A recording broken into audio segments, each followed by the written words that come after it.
All right, today we wanted to go into one of my segments that we're going to do every week, you know what I mean? And this is a segment called This Day in Hip Hop. You know, like I always say, it's always good to know, you know, what's going on, what happened in the past, you know what I mean? So we can know how to go forward. And some really cool things happen on this day in the past, you feel me? So, yo, January 15th. 1991, rest in peace Guru from Gangstar. They released their second studio album, Step in the Arena, January 15th, 1991. Where was you at January 15th, 1991? That was a real dope record, you feel me? So rest in peace Guru. We always losing some of our legends way too soon, you feel me?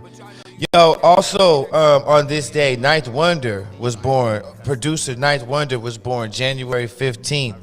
1975. So I'm a Capricorn as well, so it's been cool to see all the really cool cats that were born in January, you know, and then we'll get into February and March and see some other cool cats. But shouts out to Ninth Wonder, really dope producer, you feel me?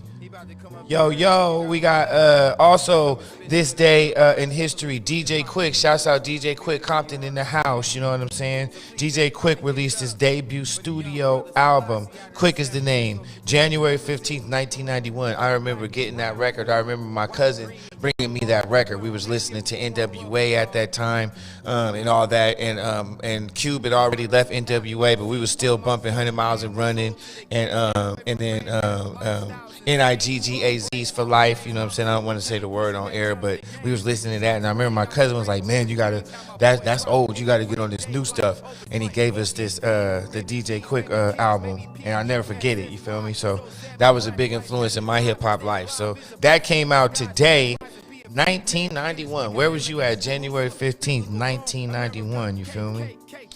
Also, this is another dope relic. Snoop Dogg released the single Gin and Juice, January 15th, 1994. Wow, that's such a big song, such a huge influential song, and that was released today, 1994. So that would be 27 years ago. Wow. 27 years ago. Where was you at? Was you even born? Was you listening to hip hop? Was you supporting hip hop? What was you doing back then? You feel me? Wow. So shouts out Snoop Dogg. Everybody loved the song Gin and Juice, I'm sure. So you know, shout him out. Also, what happened this week? LL Cool J was born. How many people know about LL Cool J? If you don't, you've been living up under a rock for the last 50 years. LL Cool J was born January 14th, 1968. Shout out to Todd, you feel me? Also, Slick Rick was born January 14th, 1965. Another old, so all the dope ones is Capricorn. Slick Rick, you know what I'm saying? LL Cool J, all Capricorns, you know. I'm sure there's some, you know, some dope artists, you know, in other astrological signs, but man, it's been cool to see what's going on in January. Shouts out Slick Rick, was born January 14th, 1965. Shouts out. Also, this is real dope too. This happened this week in 1998. The legendary hip-hop group The Lox released their debut album Money, Power, and Respect January 13th, 1998. I definitely had that record. I remember grabbing that record. Shouts out Chic Lutz, Styles P, and Jadakiss. Shouts out The Lox, you feel me? So that happened this week, January 13th, 1998. The Lox dropped Money, Power, Respect, you feel me? Really a dope record that kind of, you know, shifted hip-hop in another way. You know, got the East Coast back up on there. Got them back in the mix. January 12th, 1970, Raekwon of the Wu-Tang Clan was born. I mean, Raekwon has been influential to so many hip-hop fans all over the world. And he was born this week, January 12th, 1970. Another Capricorn. Shouts out to the Capricorns out there, you feel me? Also, Guilty Simpson was born January 11th, 1980. Guilty Simpson, shout out. I believe he's out of Detroit, out of the D. Shouts out Guilty. You know what I'm saying? Dope hip hop. I bought his record. I met him in Oakland years ago. We was doing something, a hip hop event, and I met him, and it was real dope. Got his record, still got it in the crates. Old school. Guilty Simpson, shouts out. Also, January 11th, Coog Nut, San Francisco hip hop legend, was born.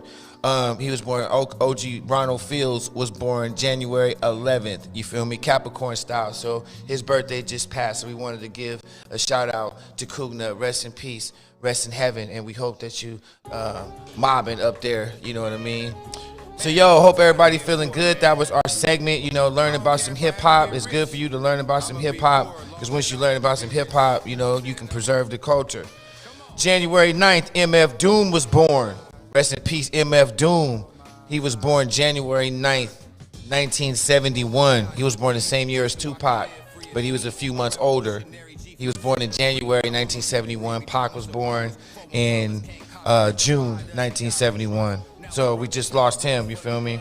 Also, January 10th, Smith & Wesson released their debut album, The Shining, 1995, The Shine 1995. Yo, please subscribe. Thank everybody for tuning in, you feel me? I hope everybody is tapped in, but shouts out to Smith & Wesson out there in New York. Shout out Still, shout out everybody, man, rocking with us. And you got to go check them out. Go check out some of their old stuff, too, some of their new stuff they rocking. So yo, that was a quick segment, you know, like, you know, this week, this day in hip hop. That's real important for you to understand where we was, so we can see what we got to get back to.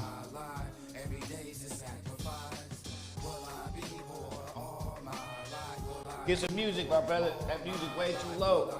Shouts out Underground Hip Hop Blog.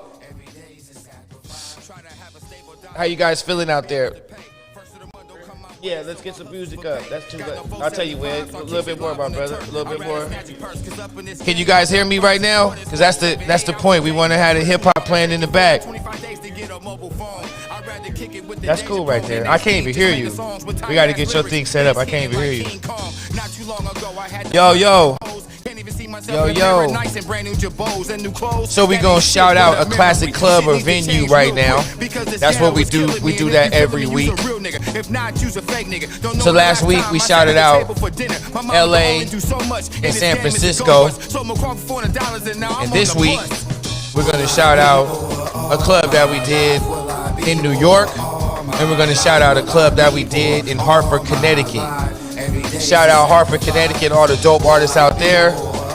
And shout out all the dope artists that was in Manhattan that came through from all over New York and all over the tri-state to come and get down with the show. It was real dope. It was real dope. So we're gonna pull up. We had, we found some old clippings, online. I remember that show too. That was a great show, man. It was a cool cat that booked us. We had it really cracking. It was really cool. So that was my 75th show. We wanted to go show some love out in the East Coast, and we went to Hartford, Connecticut. So shouts out to Muggsy. Muggsy was the winner of that show. Real dope MC. Check out Muggsy. We'll play his video a little bit later, and get him in the mix. Yeah, man. And I think I heard that club's no longer there. I think somebody hit me up and said that it's no longer there. You know what I mean? Remember when I was a kid?